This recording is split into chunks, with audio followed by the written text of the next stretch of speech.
tout juste de prêter le serment qui m'habilite à exercer ma nouvelle fonction de doyen au tribunal de première instance de Jérémie. Tâche ardue qui requiert de la sagesse et de la science. Mais avec l'aide du grand architecte de l'univers, je vous promets que comme par le passé, je vais m'acquitter de cette nouvelle mission avec impartialité, intégrité, probité et loyauté. À cette phase de mes propos et en cette occasion solennelle, je tiens à remercier en tout premier lieu le grand Jéhovah pour les grâces et les bénédictions dont je suis l'objet de sa part. Et en second lieu, mes remerciements vont à l'endroit du président et des autres membres du CSPJ qui ont porté leur dévolu sur mon humble personne pour administrer la juridiction du tribunal de première instance de Jérémie. Et comment ne pas remercier également les conseillers présidents qui, après avis favorable du garde des Sceaux de la République, ont entériné ce choix. Encore une fois, merci et sachez que vous ne serez pas déçus. Je ferai tout ce qui est humainement possible pour ne pas démériter la confiance que vous avez placée en moi. D'un autre côté, mon accession à ce poste n'est pas un cadeau, c'est le fruit de 24 ans de dur labeur dans la magistrature. Nommé suppléant juge au tribunal de paix de Jérémie en 2000, j'ai été promu juge titulaire au même tribunal en 2005. Et en 2011, j'ai accédé au grade de juge et juge d'instruction au TPI de Jérémie, où mon mandat a été renouvelé à 2 reprises. Aujourd'hui, je suis le doyen de ce tribunal. Comme vous pouvez le constater, je n'ai pas brûlé les étapes, je les ai gravies, échelon par échelon.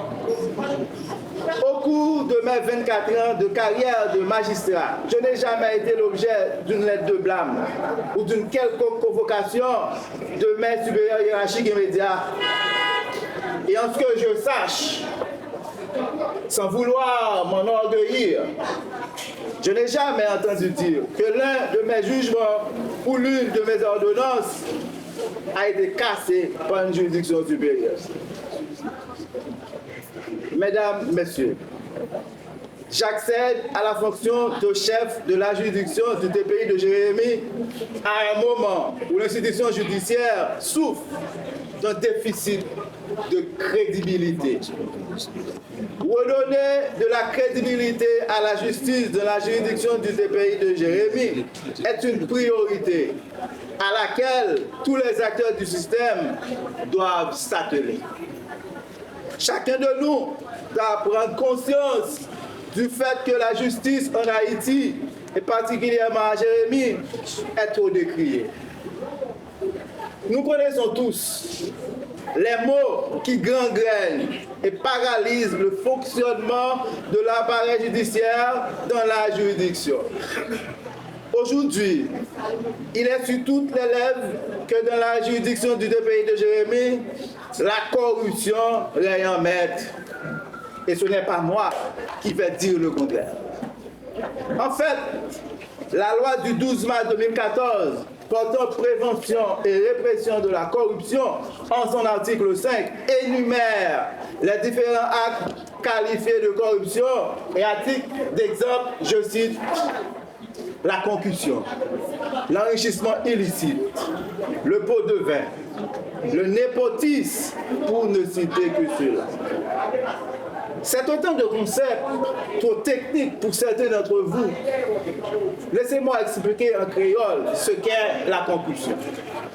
Qui ça, concussion en elle-même?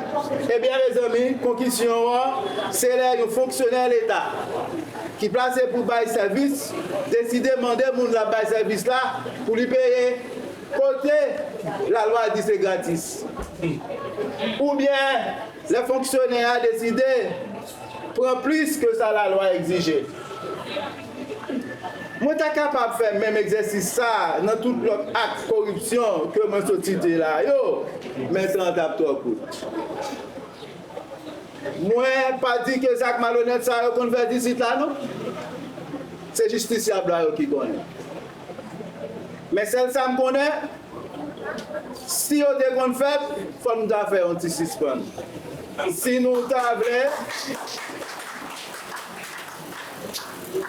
si nous avons que citoyens yo, ça fait nous une grâce confiance et si nous pouvons garder nous mal. Tout sur quoi?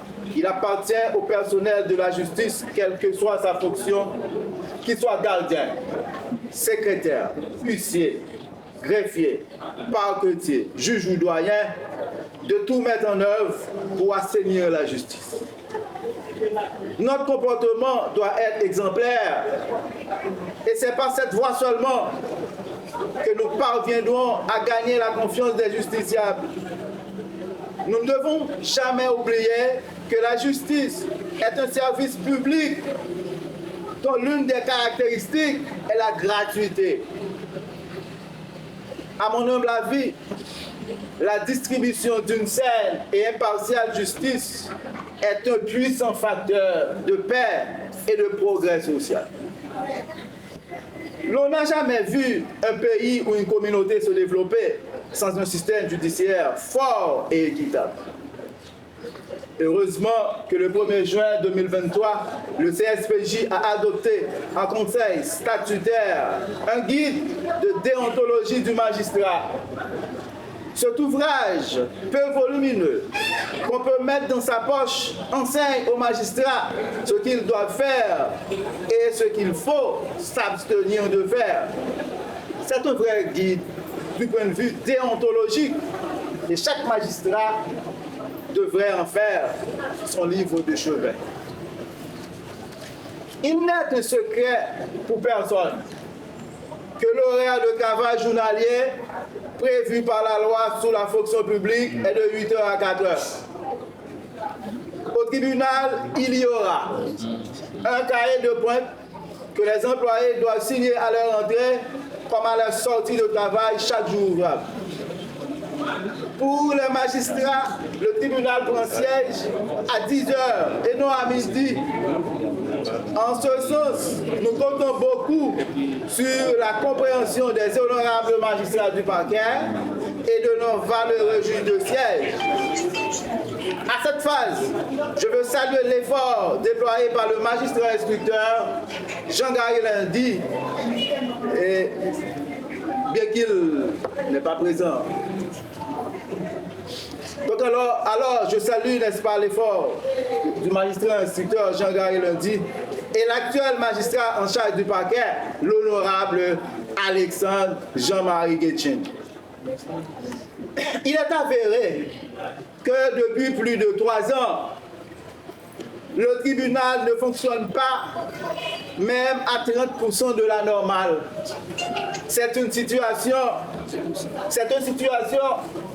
ne profite pas aux justiciables et c'est un manque à gagner pour les avocats qui vivent de leur toge et pour les autres professionnels du droit.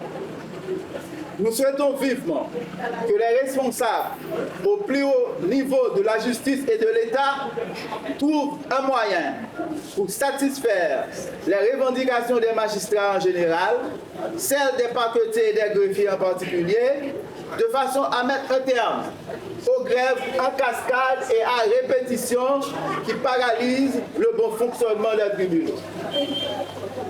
En résumé, mesdames, mesdemoiselles et messieurs, bon nombre d'entre vous se sont amenés à se poser la question de savoir à quoi sert la justice. Et aujourd'hui, je veux faire écho de cette interrogation en me demandant à quoi sert la justice si ce n'est de rendre justice à qui justice est due. Pour terminer notre propos en cette circonstance solennelle, chers collègues de la magistrature assise et debout, professionnels du droit, Jean de la Bazoche, Madame, Messieurs. Ce n'est qu'ensemble que nous parviendrons à relever les grands défis de l'heure. Laissons de côté nos rancœurs, nos intérêts personnels et claniques. Et déjà, en ce qui me concerne, je vous tends les bras comme un rameau d'olivier en signe de confraternité. Pour une fois, essayons de nous unir avec sincérité pour pouvoir enfin redorer le blason de la justice à Jérémie. Que chacun joue sa partition. Et j'essaie de pouvoir compter sur votre volonté pour arriver à corriger ce qui doit être corrigé afin d'aller de l'avant et mériter de la confiance de nos concitoyens. Enfin, chers invités, chers amis, Madame, Messieurs, je vous présente mes remerciements pour votre présence qui n'a pas manqué de rehausser l'éclat de cette cérémonie. Merci également pour l'attention soutenue avec laquelle vous m'avez écouté. C'est un signe que vous vivez d'espoir. Vous vivez d'espoir que quelque chose va changer. Encore une fois, merci. Merci d'être venu et merci pour tout.